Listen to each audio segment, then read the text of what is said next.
Yeah. Right before the meeting.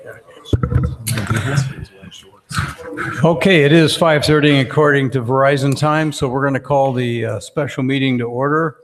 And remind you to turn your cell phones to silent or vibrate, and then let's all stand and do the Pledge of Allegiance.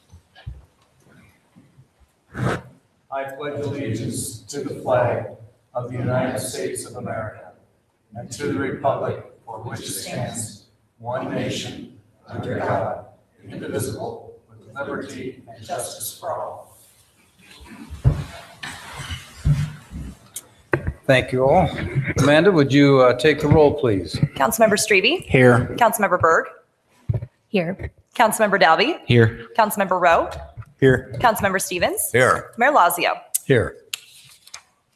I need an approval for tonight's agenda. Is there such a motion? So moved. Second. Thank you. Councilmember Strebe. Yes. Councilmember Berg. Yes. Councilmember Dalby. Yes. Councilmember Rowe. Yes. Councilmember Stevens. Yes. Our next item is an opportunity for anyone in the audience to address the council on any issue that is on our agenda. Is there anyone that wants to be recognized? Okay, seeing none, we'll move on to the agenda items. Amanda, would you go ahead? Resolution number 32, 2018, setting and fixing minimum fines for violations of specific sections of the municipal code of the city of Ottumwa, Iowa, and rescinding resolution number 269, 2017. Recommendation, pass and adopt resolution number 32, 2018. Is there a motion? Move the recommendation as presented. Second. Thank you. Good evening, Joni. You have the floor. Good evening. This resolution just makes some additional corrections to our fines that we submit on whenever we have a simple misdemeanor or traffic violations. There's a couple of additional corrections on that. This is submitted to the magistrate court and the clerk of court's office, and that's what they use to determine what fines would be leveled against any of the defendants. Any questions for Joni?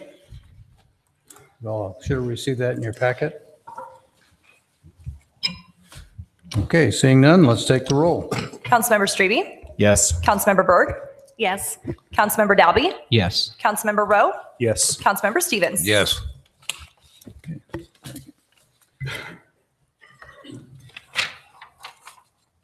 Item 2 is our budget presentation for the evening, and I think as you recall from our last council meeting, the council did request that we have some more in-depth discussion about this. I'd like to give a little set of backdrop for this. We were notified by the Iowa Department of Revenue early this year that our assessed valuation was going to decrease $47 million. That resulted in a loss of $397,760 right off the bat. And our staff, when we looked at the initial budget scenario, the first thing we looked at was an $800,000 deficit as we started. There have been a round of meetings with all the department heads. Andy and Bob and Christy have done a great job of trying to give us some direction. Council wanted more information, and so tonight is really an opportunity to go in depth and dig a little deeper on some of the issues, because if we don't make some changes, that will result in a $2.03 increase in the levy rate. So with that background, I'd like to turn it over to our city administrator, Andy Morris, and have him give us some information, and he can call on staff to help assist him in this process. Very well. Thank you, Mayor. Just to reiterate some of the items we discussed at our meeting last week on the 23rd, I'm just going to address three topics and put these in perspective. First of all, as the mayor indicated, the budget deficit. The budget deficit in the general fund is approximately $337,000. At one point, that was nearly $392,000, but as the mayor indicated, staff and council pointed out some items that were worthy of consideration to have a closer look at. So there were some reductions that were made. But again, to be clear, in the general fund, you have a deficit right now, approximately $337,000. There have been discussions with staff and council members regarding items that the staff should look at to reduce our expenditure footprint, more specifically in the general fund. There are a couple of items that I would like to bring to your attention. First of all is the union contract. As many of you may or may not know, we began negotiating the last round of that in December of 2015. In December of 2019, then those discussions, negotiations will begin again in earnest.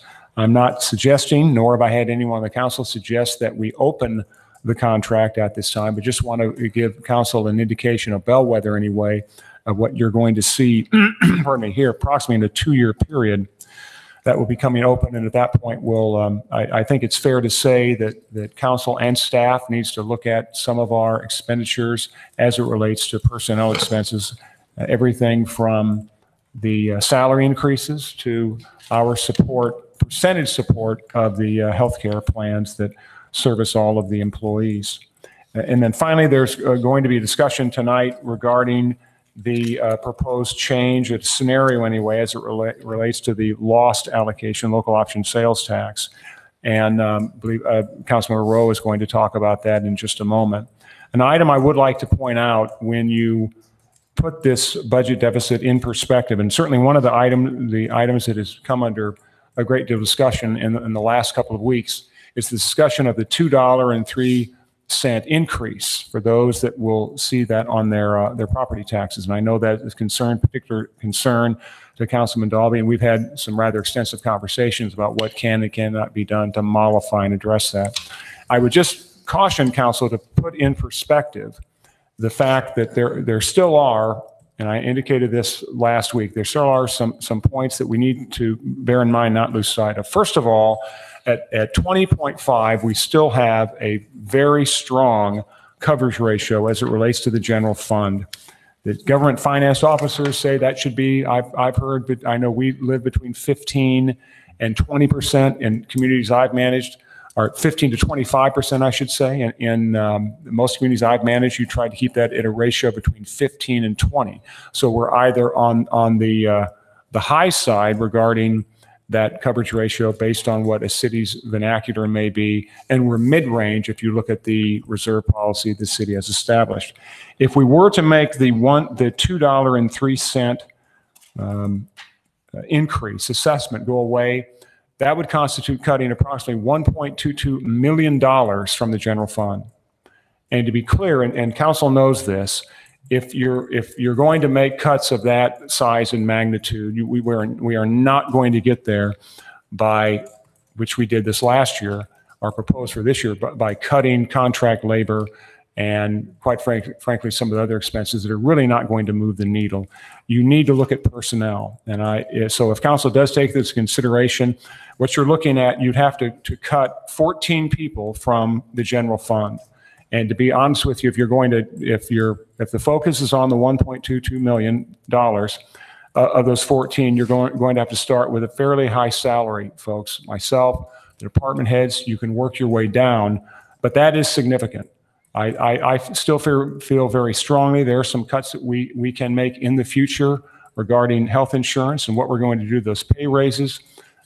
It's a legislative decision, and certainly if council wants to take that route, I will see that it takes place, but I do want to put in perspective that $1.2 million is a fairly large corpus of money that we would have to cut from the general fund in terms of expenditures. Mr. Mayor, that's all that I have. I'm going to turn it back over to you, and you may have comments or entertain questions from the rest of the council members. Okay, this is a special session, and I'm going to dispense with a lot of the formality that we normally do. Let's be just reasonable and give each other a chance to ask questions. You can certainly challenge each other. You can ask staff for input. I would like to have you at least take time to be sure that you let somebody finish their idea before you jump in. I think it's safe to say that the preliminary discussion I've had with council, nobody wants to see an increase in the levy rate of $2. That's a real tough issue to swallow, and I think people would have a hard time with that. At the same time, I think Andy's made a good point. We do have a coverage ratio that is healthy, but we can't just willy-nilly go in and rate that either, because Moody will be looking at our financial status this year. And if we start tapping our reserves, I'm sure that's going to be a signal to them that we're in some kind of financial distress. So with that said, I'd like to give you a chance now, and I think anybody, Mark, if you have some thoughts about the local option sales tax proposal, let's get them on the table and let's go through. And we're not making any final decision tonight. We're just really trying to get all the detail so everybody has the same amount, because we've not had a chance to have all 5 of us at the table at the same time. So is that okay with you as far as starting off? Do you want to start with the sales tax, or?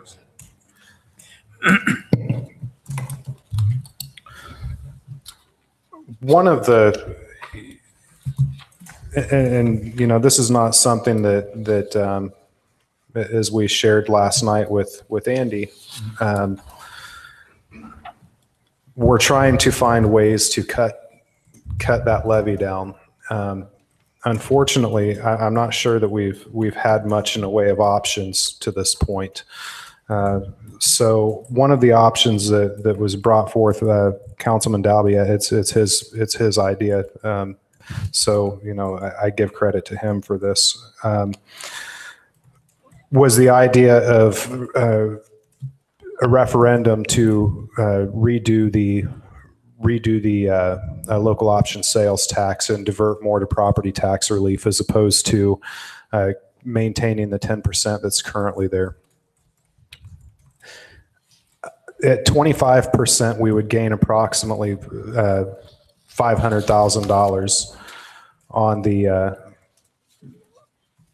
to the general fund if we did that for property tax relief. If we move that to 30%, we would gain about $662,000.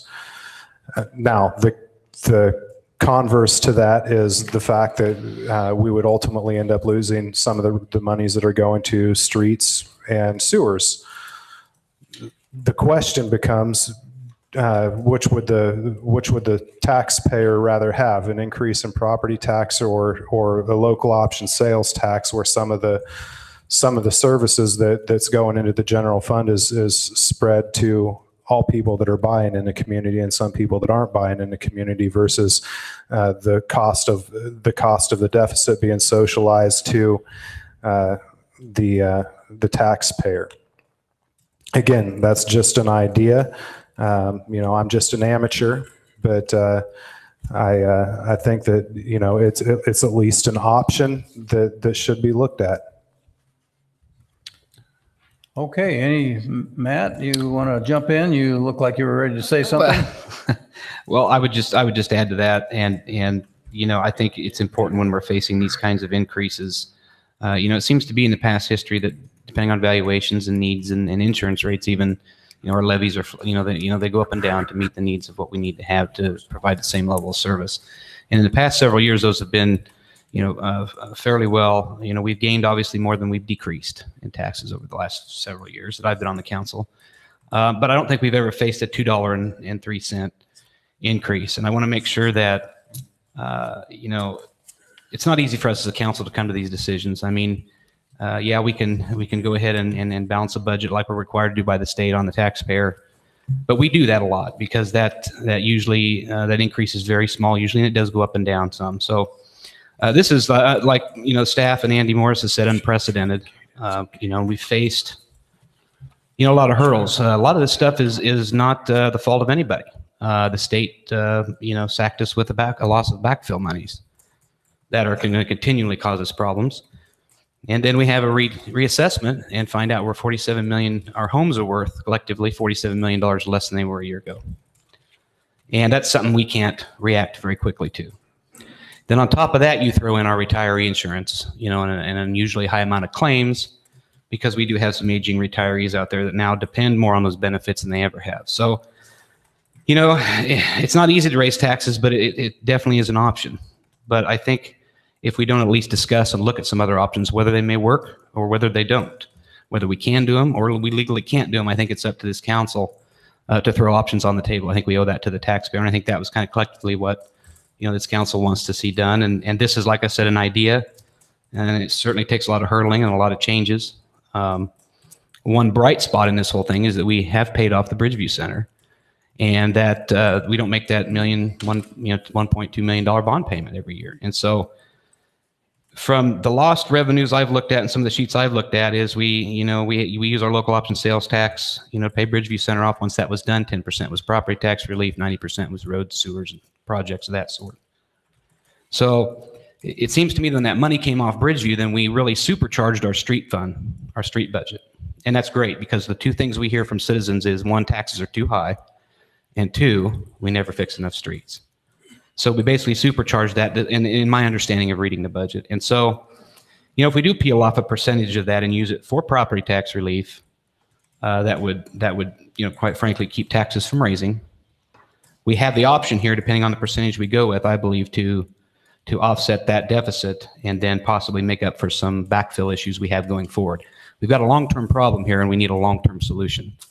And we can certainly raise taxes to do that. It's well within our authority to do that, but I think we owe it to our taxpayers to be as thorough as we can, look at every option we can. And I guess with that, I'd open it up to questions, on that issue. Thank you, Your Honor.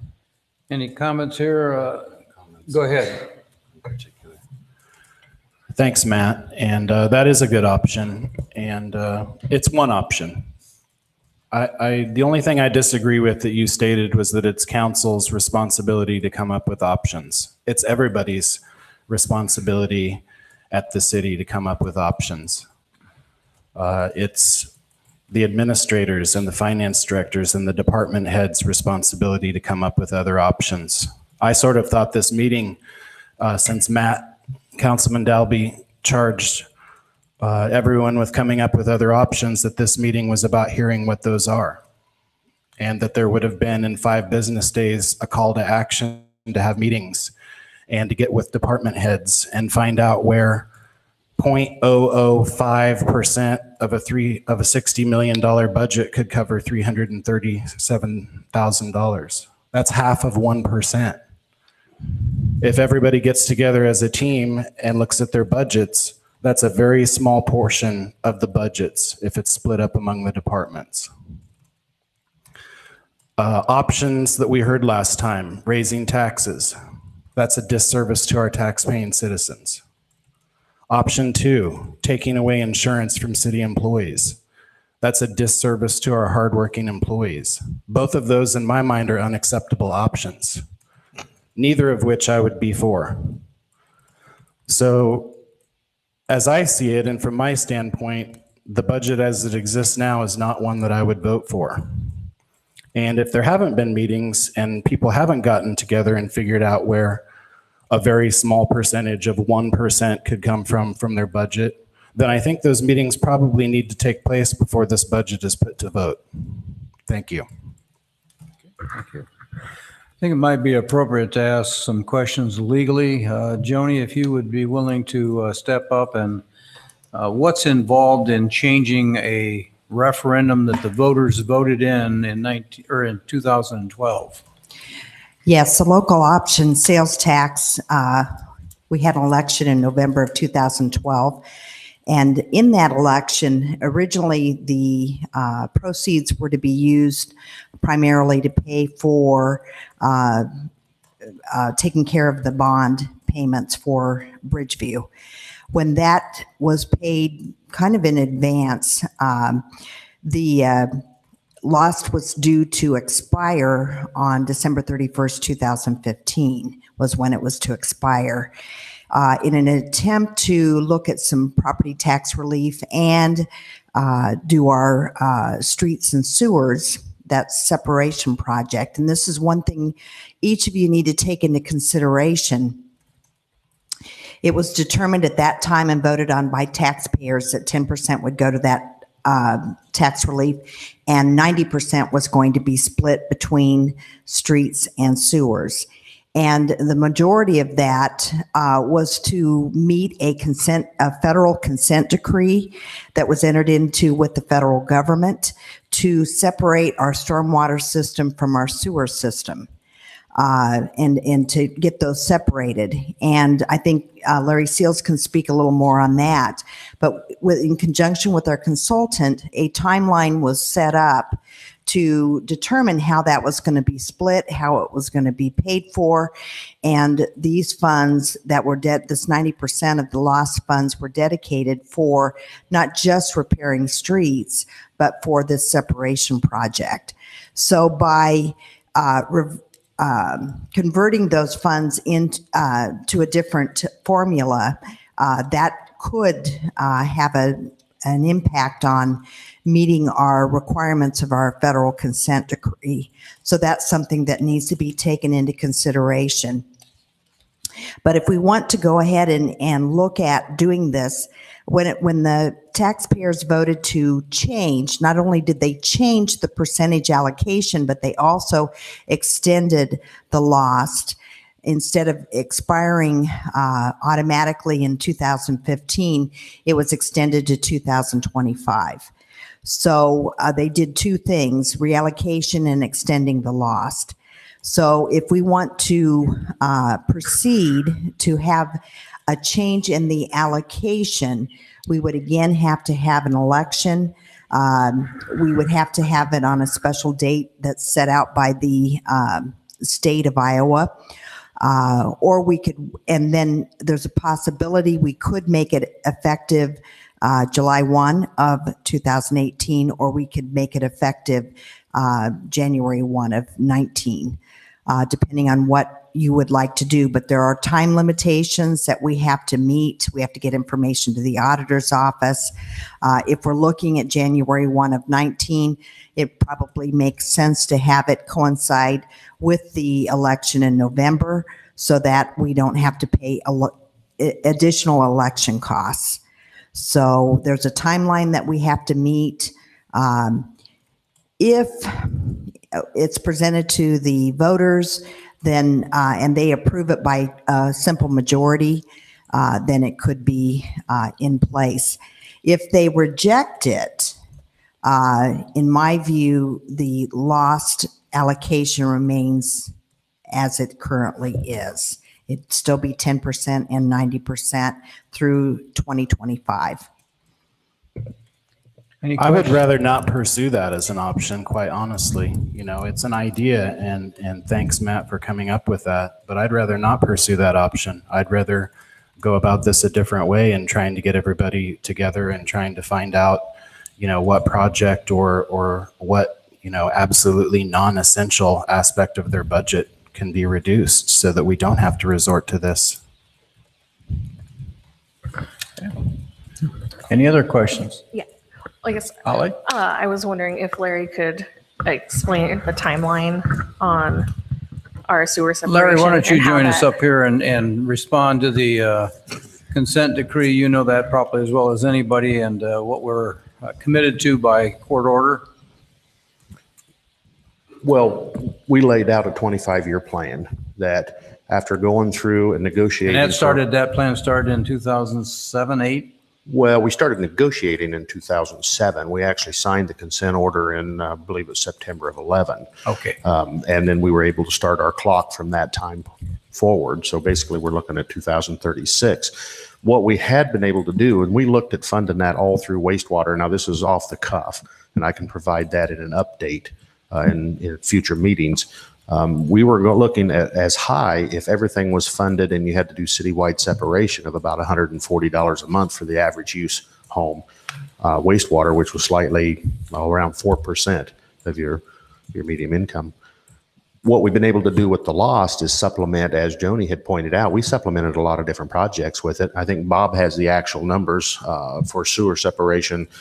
13,700,000 roughly that went straight to sewers, but then we also used it for a lot of the street work above the sewers. We're right at, between streets and sewers, $40 million out of the loss fund that we've used to keep our sewer rates down. One of the things that we were very fortunate at was just the number of grants that we were able to acquire through different organizations and programs to the point. And one thing, and I don't want to muddy the water too much, but each $1 million that we spent saved 1% on the sewer rate. So, for instance, even the West End project, which is one of the most recent completed large projects, which was roughly 20 million, we'll just use round numbers, 19 of that was funded through FEMA grants. So we saved 19% off of your sewer rates. Bob could go into detail. I mean, some of the projects, phase 2, we funded from Lost. I don't remember if that was 5 years or 7 years, but 8 years, roughly 6 million. I mean, he's got all the numbers on that. But again, we've been very creative on how we combined our funding. So, we did have our street program on steroids compared to what we used to do. If you go back 20 years, we were lucky to do $800,000 worth of streets. The odd part about that is he was truly going to catch up as the city. In 2003, we were doing roughly $1 million, and we need to do 8 to catch up if you wanted to catch up and have streets throughout the city in a 20-year period. So all that stuff is balanced depending on how you want to split it. Questions for Larry? Larry, just one question. We talked about this earlier today, and this may have already been covered, but it obviously would have an effect. What effect would this possibly have on the consent decree then if this were a portion redirected? Well, I mean, we'd have to go back, look at the pro forma, which we're at a point we need to do that. We've went through this first 7 projects and we're well into the 10th phase, which is I&I, and we've been picking that off over the years. We had originally, I believe, 4 million allocated under that program, and we're well into it with different CDBG grants, and that was the main one that we've been doing I&I with. We would just have to look at that and add. Right now, we're in the middle of doing the discharge permit for the treatment plant, and depending on how that comes out, that could add several $1 million that we did not have in the original pro forma. So, I mean, we're at a point right now over the next 3 months, we're going to make a lot of those determinations where sewer rates have to go. We'll be coming back and looking at, okay, we were successful here. And again, that's a 25-year schedule. It changes over time. You have to kind of set back and reset every so many years. I mean, there are things that's outside of our control. I think O&M has been averaging, the last I looked at it, about 5% at the treatment plant. So we're due to come back and look at that also. And you'll see that probably this year.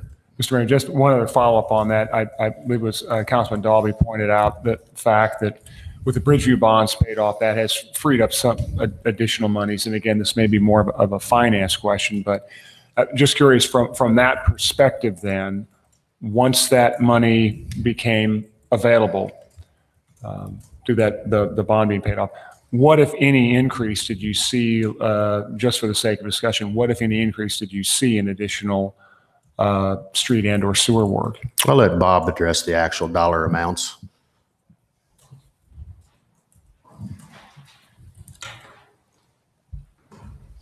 Well, the bonds were paid off back in 2014. And from that time on, we did Lagoon Pump Station paid off right at $900,000 of that. For debt service, we paid off $2 million of bond phase 2 for the sewer separation.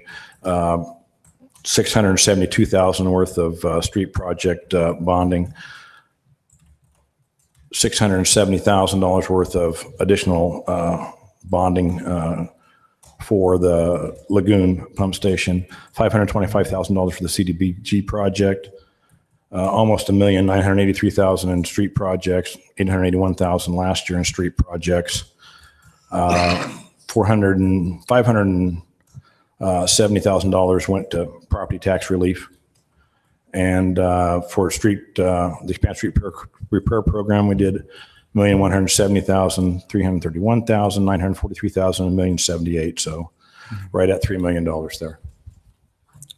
And the other thing that the sales tax really allows is the advantage to match different grants. I mean, that's where we've really taken advantage of that sales tax. Before, we would, if you go back beyond where we shifted most of the money to the streets and sewers, we would take about $300,000 average out of the sewer fund, and then we'd use that for match. So it kind of limited the size of some of the grant opportunities we have been able to take care of or apply for.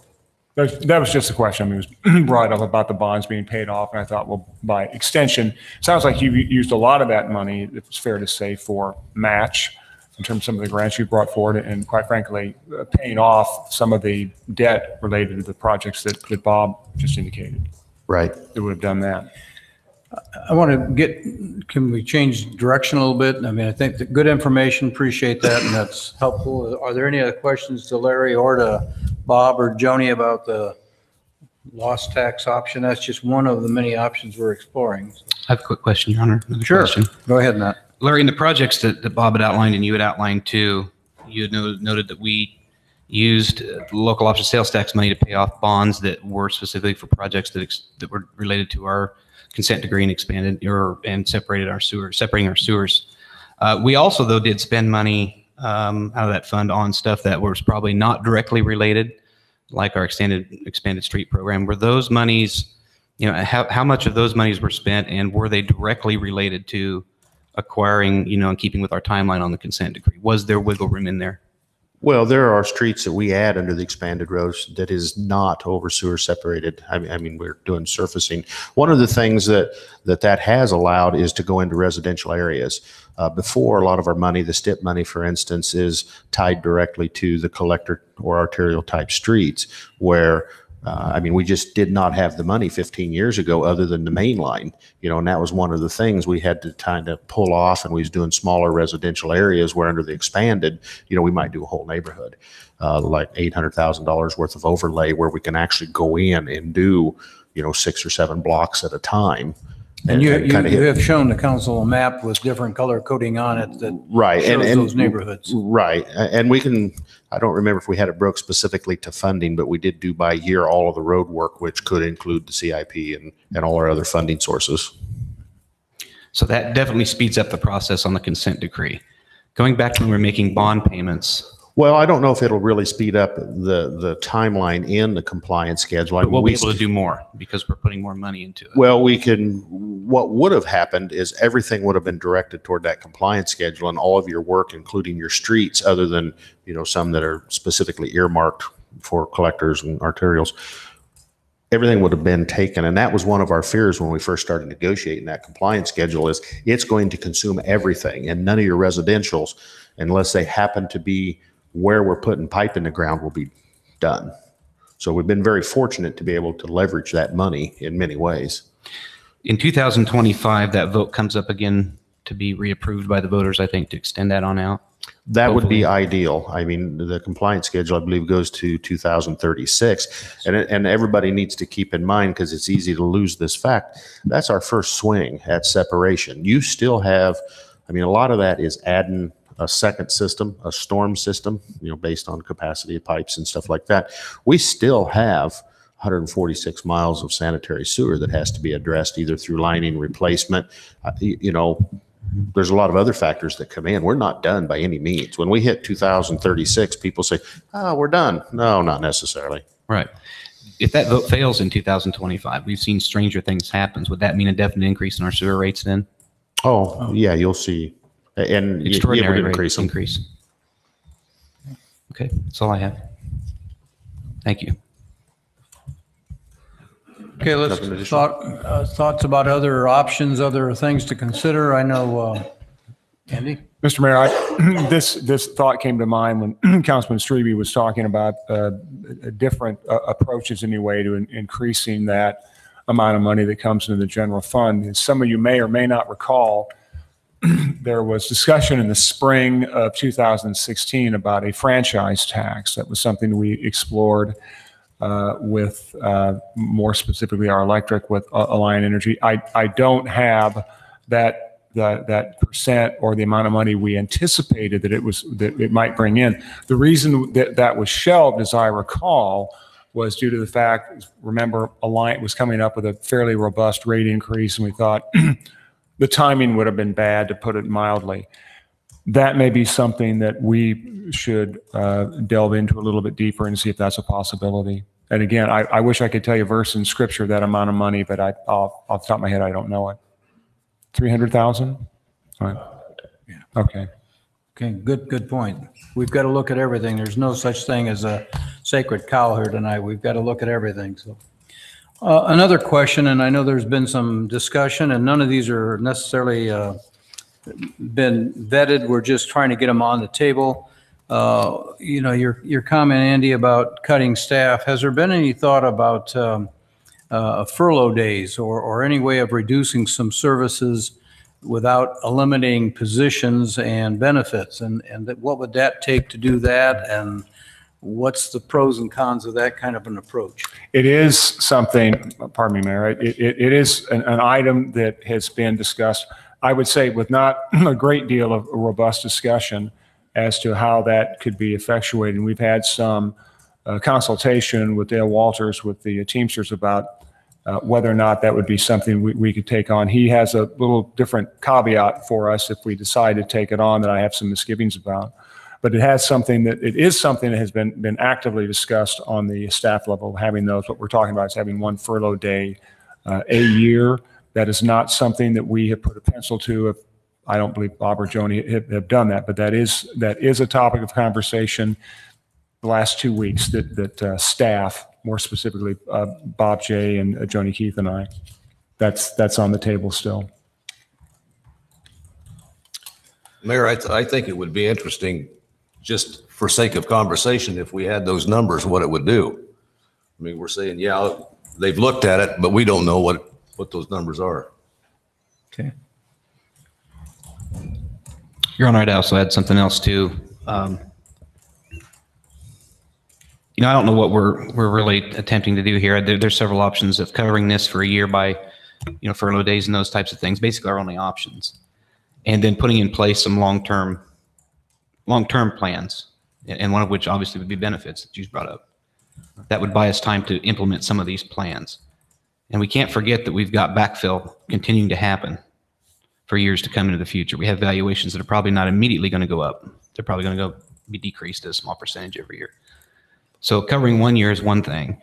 Looking at a long-term solution to cover a multitude of years, if we want to keep taxes low, probably requires a more long-term approach. Come on up, Larry. This is very informal, so feel free, and anybody else on our staff, if you have an idea or a suggestion, we're open to listening. That's the value of having kind of a special session tonight. Go ahead. One of the things we need to keep in mind and decide what priority it takes is a couple projects that have been developing over multiple years. Downtown Streetscape, for instance, we went to a meeting a few weeks ago. Depending on how you cut that project up, that 3 block has come in with all of the green features and everything, estimated about $6 million. Originally, we'd had about $600,000 budgeted for underground. But one of the things that they had come back and had made an ask, and I'm just going to use round numbers because it really depends on how many grants are able to secure throughout this year. That thing has about a $6 million price tag. So if we were in for 50%, we're going to have to generate around $3 million. You need to keep in mind in that levy how you're going to do debt service on that type of loan. Same way with the proposed increase in development of our industrial park on the north edge of town. One of the concepts that was developed was about a $1.6 million, again, I'm going to use round numbers, for improvements off of 149 in order to access Fox Sock Road. So we have to keep all of that in our long range plan and make sure that things are so tight that we can fund these projects if that's what the council desires. So that needs rolled into the total mix also.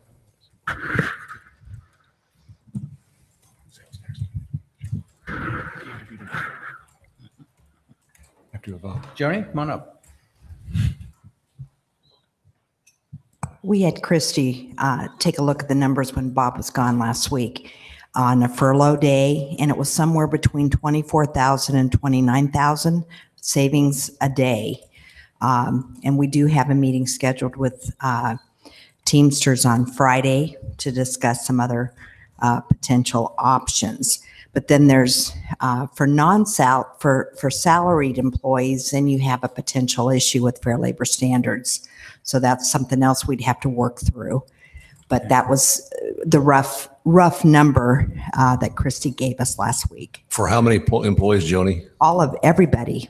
Everybody. 214 full-time equivalents is our Yeah, it'd be roughly between 24 and 29,000 would save us one day, one furlough day. That's all it would save us for the year. So if you wanted to make it more, of course, that would Mr. Mayor, multiply. just one question on that, Joni. Again, so that's savings, and again, and that may not sound like a lot of money, but that's a move in the right direction. So we save that $25,000 then. So the savings, as an example, and I'm not complaining about this, but we're talking about the general fund, but the savings, as an example, like people in public works and engineering, that savings then will return to, I'm assuming, those particular funds that fund them, like road use tax and some of the others. You wouldn't want all of that. That's a potential. Yeah, you wouldn't want all of that. I'd like to have it, but you wouldn't want to have all that savings run back to the general fund when the lion's share of the employees are not paid strictly out of that general fund. That's correct. And I don't think she figured that. She just figured roughly the total number of It's still a good FTEs. figure. It's still a good figure. It gives you an idea. It's a guesstimate. Good at this point. And those are kind of the details. And I think for the public that's also watching at home, I think a number of us have been stopped on the street and asked about, it's kind of like your checkbook at home, just mix it all up and figure it out.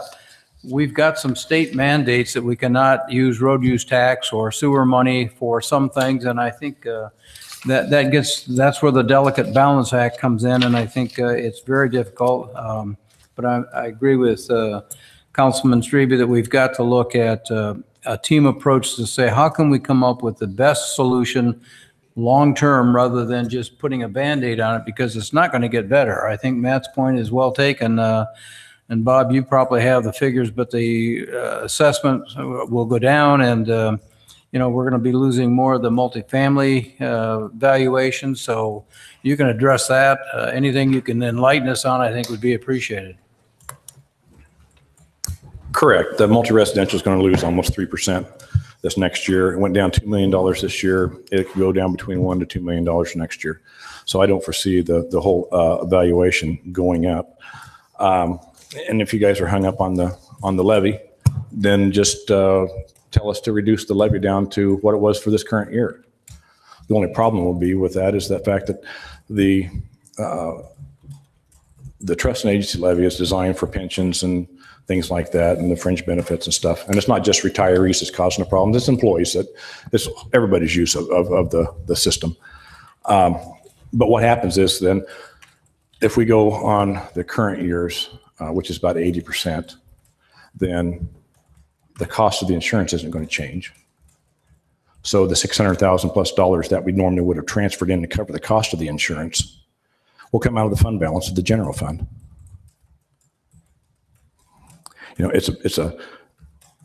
I'm not saying that it's a great thing. I hate it. I'm not here to raise the taxes into the citizens, but it's a requirement. It's something that's happened. It's out of the unusual, out of the ordinary. It's unusual.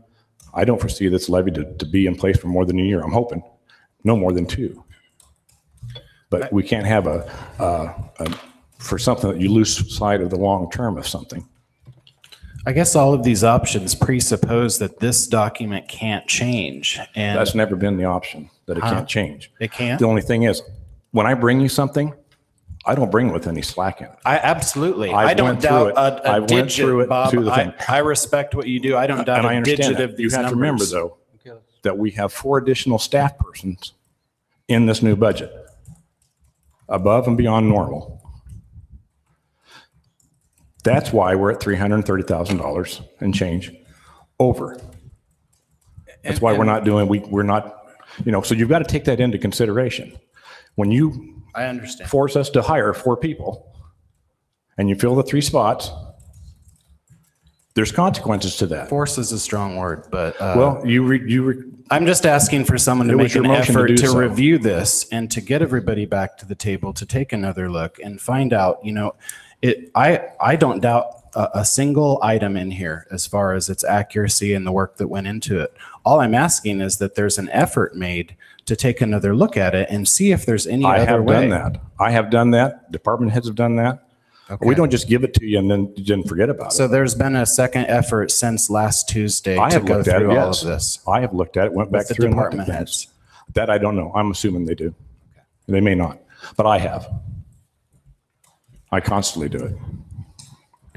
Bob, another question that surfaced today, and I know from personal experience of working with state budgets and trying to get a figure that you can live with and support and justify, you can't depend on investments, but the investment world has done very well this last 6 months. Is there any planned use for investment money that we are above our budgeted amount? We have amended the budget, we increased what we're doing for this current year and also for next year.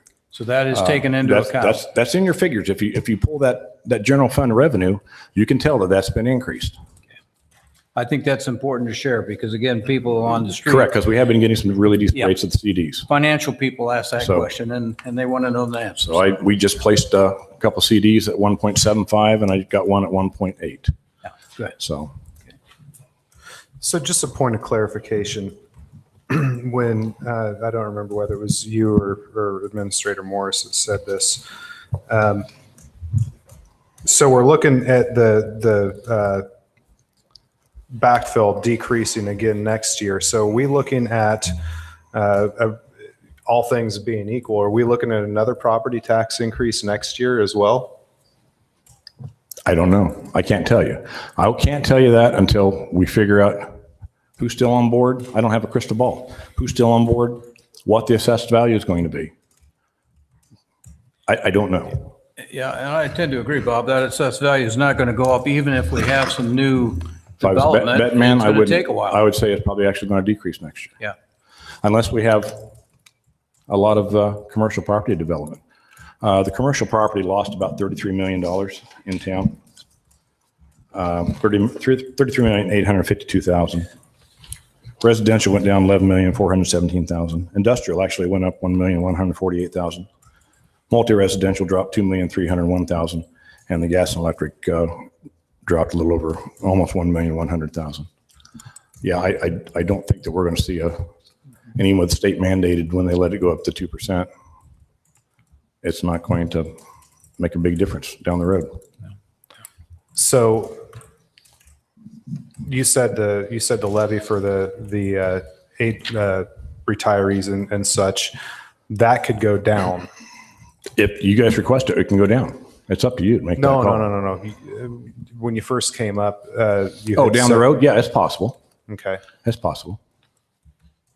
If you're going to do a local option sales tax adjustment to it, I don't really think it'd be a wise thing to put the money into just the general fund because there are consequences to that.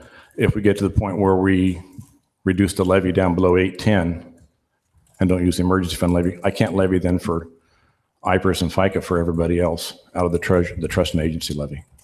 So it's not an easy road to follow. It's a balancing act. And because you go down and you reduce the levy down to 805, that takes $800,000 out of our trust and agency levy, the ability to levy for that. And once again, then there's no fund balance to take care of that. So. Yeah.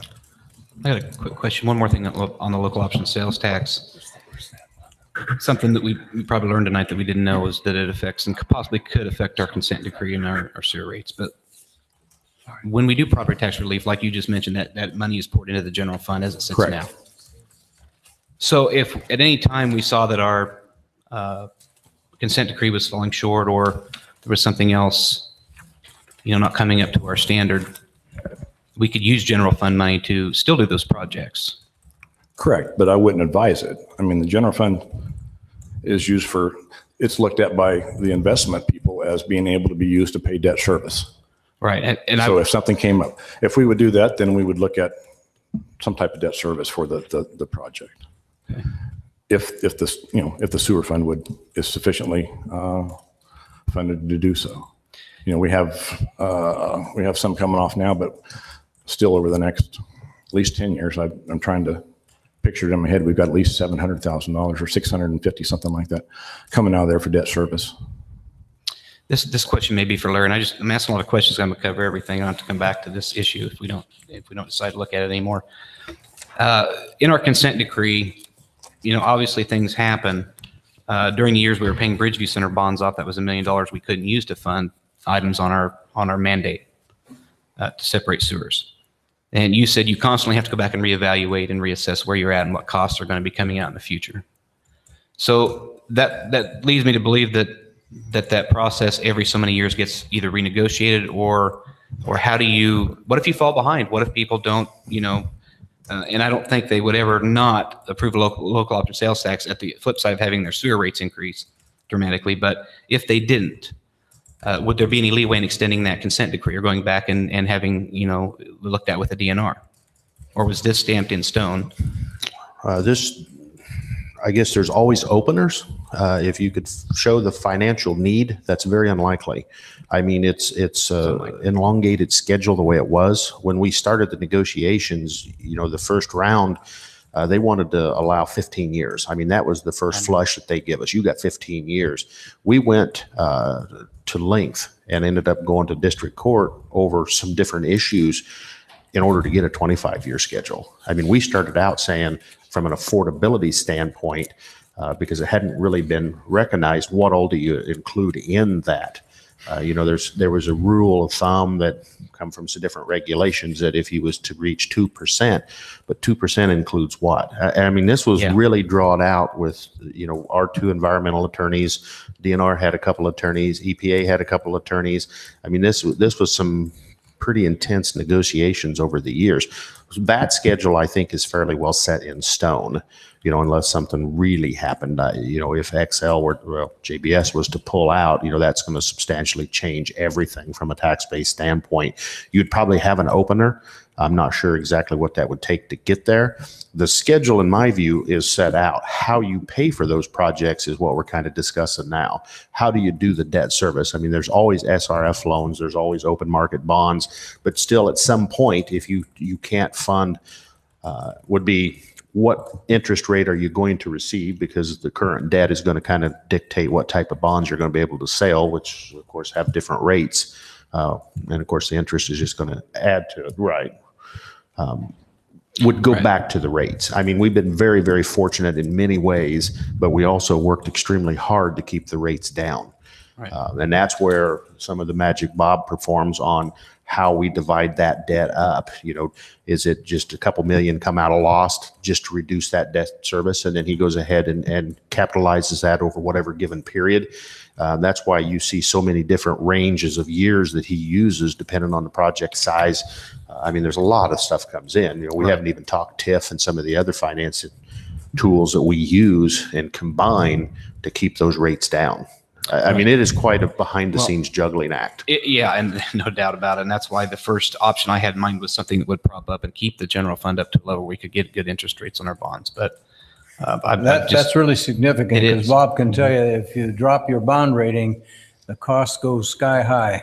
It really does. Right. Well, and I mean, we also, from the time you create your first pro forma, I mean, Bob, working with our financial people, was able to come back, for instance, and renegotiate, or actually did another bond issue that reduced the rates. I remember one that was $225,000 savings just by renegotiating. I think he had to sell bonds to do that. Another issue. And he's done that several different times to, about $1 million savings just by, not throwing it in the drawer and leaving it, but being very proactive with what the market is doing. So there's been a lot of stuff again. A lot of juggling. But back to your point, I don't think this schedule will change. We have some hard dates. Our next one's coming up in about 7 years. I'm actually going to do a concept contract with a design firm to come up with, okay, this made sense in 2007, because a lot of them was developed in 2007. We need to add today's dollars. We really seen what's happened, and we're seeing even higher increases. I mean, it's not uncommon in the construction world to see an 8% increase. So all that needs reset and reapplied. We can put all the first 7 phases to bed now, but there's some other stuff that has come up since that point of time that'll have to be added back in. And that's something I think with the interest that I'm going to put together maybe in the next 3 months, along with our consulting firm that did the majority of the separation work. and come back before council because we need to do that. I mean, that's what's been being discussed for the last couple of months of how we do that. Right. So either way you look at it, you prop up the general fund with local option, and then you have to bond for those projects to do for sewer mandates. And then you end up getting stuck doing less bonding for stuff like we talked about, streetscape and those types of things. We try to utilize many different pots of money so that Right. we haven't had to raise the sewer rates since 2013 since we started doing this. See, and that's one of the ways I try to explain it on the sewer rate. When we first went in, we ended up needing the first 3 years. I think we did 12.5% to generate like 15% revenue increase the first 3 years, come back on the fourth year with 8%, reviewed it on the fifth. By then we had got enough different grants and opportunities coming in from sales tax and increase from the one that was first implemented that we were able to you've seen a pretty good increase. It flatlined. Then we come back just from an O&M standpoint, and we've seen multiple years of 5% increase from, utility rates, chemical rates, that kind of stuff, equipment cost. Then we did, I think, 3 years, three small years. Now we flatlined again instead of, continually going up. And all that goes to economic development. If your rates get too high, just like your property tax, everything else is combined when people look at you for development. There's really no good way, I think, as you both mentioned before, forecasting what your cost would be till 2036 because you know what, things all you can change do is an so much. average, but we've seen where we might put 3.5% in every year, but then 4 years in a row it's 5%. 1 year it's 8.5%. Yeah. So at some point you kind of step back and readjust everything and kind of get a new baseline. What is it too? In 2007, when the market dropped, it was 140, and we got really good contract rates. Now, we've seen a huge increase. Oh, yes. What more than what we expected? Well, that goes to available contractors. We knew that the first 5 years we were getting in early, so we was able to take advantage of the workload. Now, as every other city is also in the same boat, not every city, but to a different degree, then your contractors, you have to have startups and development. Okay. Okay, good discussion. Bob, help me, keep me clear on this now. I think our salary cost for the entire city is around 86-87%. No, that's for the general fund. General fund. The general fund is yeah. at 80. You gave me 86.56. Yeah, something like that for Okay. the general fund. Okay, We 87%. have about 17 million and change in salaries for the whole city. Okay. Public safety takes up about 40. There's 74 of them, and they take up 43% of that, and then the 141 employees take up the balance. Right. So almost half of that is 9 million. public safety then? Yeah. Okay. So Is there any way, again, you guys know the ins and outs of this better than we up here at the council table, but we can't mix sewer funds and general fund, but we've invested a lot of money at our water treatment pollution control facility. correct. You can run money from the general fund to the sewer fund. You can't go back. Okay. Okay. The general fund can basically be used for just about anything. Okay. That's why it's called the general fund, obviously. Yeah. Bob, just a quick question of clarification. Last time you suggested that the unprecedented insurance claims of upwards of $1 million were a factor in that number as well. Is it a confluence of all of those factors, or is it just the hires that you suggested just for? It's everybody's rates gone up. So it's everything. We're put budgeting an together. 8% increase. I don't know if we're going to get that. We'll probably get a 10% increase. The trust and agency levies for everybody, and it's for all of the individuals in the general fund, the road use, cemetery, library, some of the street projects. It gets allocated, airport, and the retiree. That's where that levy goes into the employee benefit fund, gets distributed out to those different areas. Everybody else has a standalone, they pay for their own stuff. Mr. Mayor. Oh, I'm sorry. No, go ahead. Thank you. Mr. Mayor, just a comment, maybe the view from 30,000 feet. I got to thinking about this as we were sitting here. Bob, I'm not going to be able to list all of these, but I listed in my notes anyway, the principal departments that are funded out of the general fund: admin, finance, parks, police, fire. Correct. When you look at those. City clerk, beach. That's right, clerk's office, Health, beach. planning. Now, refuse. all of health and inspections, or is a portion of that stuff? Yes. All health and All of inspections. See, I left out a couple. No, in the, when I was with the city 12 years ago, we had approximately 265 FTEs. Right now, that number stands at 214. Correct. It goes without saying, I know these are conversations, Bob, you and I have had, and I've had these with the mayor as well. And this is even before the assessed valuation saw the very large decline. And that is this: we're going to have to operate, like it or not, on a smaller footprint, in my opinion. And what that's going to amount to, and I know public safety is sacrosanct, but I will tell you that if we are going to make our way in the general fund, we have to stop employees that are being transferred over to the general fund from other departments. And one of the things we need to do as well is consider more part-time and contract labor. And I know that is not popular, particularly in the offices that I've mentioned. There are some opportunities for that. I think we need to be selective. But it goes without saying that when your largest cost driver is personnel expenses, we're whistling past the graveyard, as they say, cutting down. Even this year, we took out, the contract labor, contract services. That was fine. But Bob, as you said, but that's not something we want to continue Right. forever. Well, it's not on everybody. We basically, the big thing that we hit was the transfer to the equipment maintenance fund. That's right. That's right. We made the determination that we'll just draw from the fund balance there and then continue next year with the normal Right, try and get back to that. transfers to there. Just So a thought, that and those that's that have equipment coming out of there, right. that gets funded. Right. But an item, and I'm curious what council's observations. I'm not naming. I don't have any in mind about individual people, individual positions, but I'm curious if council has any questions or comments or observations about that, and that is those personnel expenses that are right now specific to the general fund. One thing I can kick out, I'll let you guys mull it over so you can let us know what you want to do. If you don't approve the budget, we'll fall back on the current year's budget levy.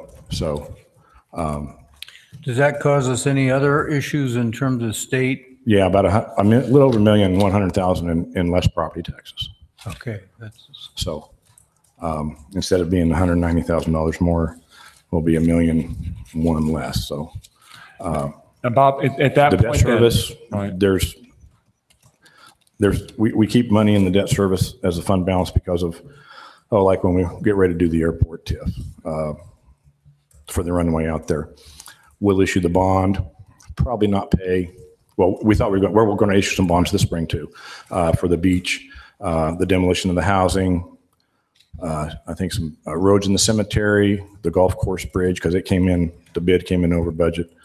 And there's some projects out there at the airport, like the engineering, things like that we'll bond for and get rid of that. We won't levy for that till next year when we have debt fall off. So we can try to maintain that debt service levy we try to do that. That's why I have my spreadsheets and spread out all that so that we kind of have an idea of what's going on. So there's money in that debt service fund that will absorb the interest payments. So we'll ask we'll pay interest the first year. Not a large amount. Airport fund can handle their share. We'll be able to handle our share in the debt service. So you're looking at 13 cents decrease or increase. If you don't, if it goes back on that 354, it's not going to kill the debt service fund. It'll be able to be handled. The other funds, the trust and agency, is going to be a little tougher. One question on that: if a governing body, then if they don't approve a budget, and you fall back then to the previous year, at that point, is it fair to say you're relying on the same expenditures and the same revenues? No. That were for, or is it just the expenditures? The levy is what it amounts to. Okay. I mean, we're not going to change the expenditures here. It'd be impossible to do so because we've already got people on board doing whatever and plans for doing stuff. We'll just do it with less money. And so you'll see it just affects the fund balance will different places will get hit. All right, thank you. That makes sense. Bob, what impact on this budget is the drug task force or the lack of funding for drug task force having on our general fund part? It was when we originally, Tom, you got the numbers on that? We did have to come up with some money. I I can't remember if it was Wasn't it plus or 70,000, minus? 60,000? I thought it was 100. How much did we have to come up with out of the general fund? 100,000. That's what I thought. So, Is the drug task force something that can be furloughed for a year? I know it's not a great idea, but Well, that's, Mayor. well, keep in mind, we're getting some money from that. You still got an officer assigned to that, so if we give up revenue to offset that, we're screwed even more. That's not, so that's we an have to accounting fund term. that. We're in worse full shape than what we are. capacity. My apologies. But we're being worse shape because we budgeted, Is that 100,000 salary? for Yeah. that or something like that. So that revenue's gone, then you're just digging a deeper hole because that officer's not going anywhere. So. Interesting. Any other comments over here, or Skip, any comments? Or be sure you had a chance to get all your particular questions. Actually, we budgeted 50,000 for that because half of that goes out to Walpole County, right? So into the county attorney and that group, we issue checks to them. So I just had 100,000 on the brain. Is there some level that you're comfortable with in terms of giving finance and administration a target? I think Bob's made a good point that if we don't approve the budget, it goes back to last year's level. Matt, I think I heard you say, that you could maybe handle the 17-cent increase in the debt service levy. That would be a little bit of an increase, but not the $2 level. yeah, because we last year we increased their 72 cents, I think, something like that. Right, So right. What I was, you're right, and I didn't make that statement. What I would like to see, and I'm not gonna say I want to, because sometimes we know in reality it doesn't work out that way. Somehow coming up with an idea or plan or redoing how we spend money or how we allocate money to offset huge increases every year, because I know that's not sustainable for our people, our fixed seniors. That's my main concern. A small fluctuation that, we have that every year. Some years it goes down thanks to what Bob does. So, that I can live with. The $2.03, as far as that goes, I can't live with that at this point. okay, so I just need direction. Where do you want me to put the levy for that trust and I think agency? if you, and this came out of our audit, so I feel fairly safe saying this, and Bob, if you look at our audit for the last several years, they gave us, the levies varied from $20.03 to a high of $20.89 in the last 8 years. So that's a range, and Yeah, I'm and just then on saying your that. book, you should have you may not have that. I know Andy does. I usually prepare it. I try to get it in there. Matt, you've got it with the levy with the different rates on them. Yeah, Second the page. cities, Just underneath your bottom page in your left hand. right here. Yep. So over the years, I have a history of, Yeah. I don't know how many years here, Matt. Yeah, 2002 was 2044. 2001, 1867. Yeah. We've went up to 2161, $22, and 21 Back down. last year, and then 23 this year. So, Yeah, but, that's a good page. I need a direction, and just making the direction that you want the trust and agency levy down to what it is for the current year, or a rate there. It'll be what it will be, and we'll go, hopefully, things will pan out. But you don't want to not approve the budget. Okay? You don't want to not approve it. I'll guarantee you'll be front page of the Des Moines Register. And that's not, that's just the way it is. So if you want the levy down, then instruct me to do so. Give me a consensus, and we'll lower the levy down so that it's acceptable for you. And then we get everything together, provide it to you on that first 6th of March, whatever it is, and then you vote it and it goes through. After looking at the range here, Bob, that we've maintained between $20 and $22 for roughly 14 years. So our people are, the citizens of Ottumwa have realized those increases and decreases over time, and they've, for all intents and purposes, survived the storms. And so I guess where I would leave my final is, as close to 20 would be great, or 21 would possibly be, within the range that we've been holding at would be my best, because we've been there before and we've come down. I just don't want to see rates that keep increasing. But if we can keep it in that range that we're always used to, Right. I don't think And- that's a big issue. And that's fine. So if you want to keep it at, 21,444, 518, I just need to know. I'd be comfortable with the range limitations. But Well, I keep in mind, think based on- don't get caught up in the fact that it's not going to go up, because until we get development, that's going to come back through, even though the two things there, they're only going to be the two new housing units. They're only be valued at, assessed at $1 million. So 900,000 on that, because they'll be considered commercial. So Blackbird gets in, it depends on how much they're going to do and how much they want for their, for what's going on there, if we see anything. And that's the thing we have to offset. We get the great, it's great, but right now we need a little bit of a breathing room. So Right. how we do all that stuff, if everybody gets a piece of the pie, then everybody can be happy. All right. Well, thanks for your work on it, Bob. So, yeah, so if it's consensus 21,444, 518, same as last year, we'll make the change. I think we want to have some time to think about that and talk amongst ourselves and really digest the information you've given us. And I did think your information was helpful. If you would give us your slides and notes so we can kind of look at that in detail, because I think it's going to be difficult to, even if we stay the same, we're still Well, going to. it'll be an uphill battle. Like I said, Yeah. you're looking at a 600,000. And I have no doubt that it's not going to what we budget for that. 3 years ago, we had to add $185,000 into the general fund for fringe benefits for the insurance. 2 years ago, it was 110,000. Last year, it was 75. If we already go back through and say, we're already going to be short in 600,000, that's going to be a reality, folks, but that's going to be in there. So unless something miraculously happens, and it may, it's the funny thing about city government. It could be terrible one day and then something happens the next day, and that, we may have a very much lower or restricted use of the health insurance. We can always hope for that. Right. We're still going to have to probably look at ways to reduce. It's just Right. Yeah. Once the contracts come up, I would encourage you to do so. And that's, Mr. Mayor, if I can just interject that I'm going to capitalize on what Councilman Dalby just mentioned. This may or may not be a proper capitalization, but and I am serious about the discussions we have about expenditures in the general fund, particularly on the personnel side. Those are not likely going to be changes I'm going to be able to effectuate at this given No, period of like time. I said, I've got my spreadsheet that shows that Right. for the last 4 years, everybody's usually within 1% for things that are not salary related.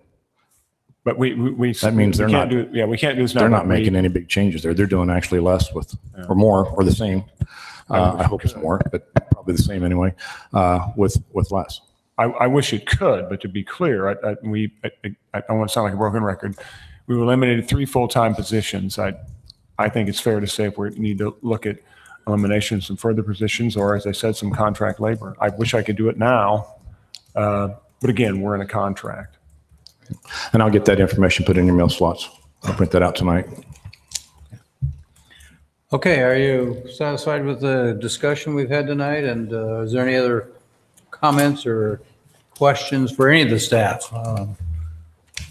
I do think it's important, and again, looking at those figures over and over and over, I think we're making some significant cuts in some of our smallest departments.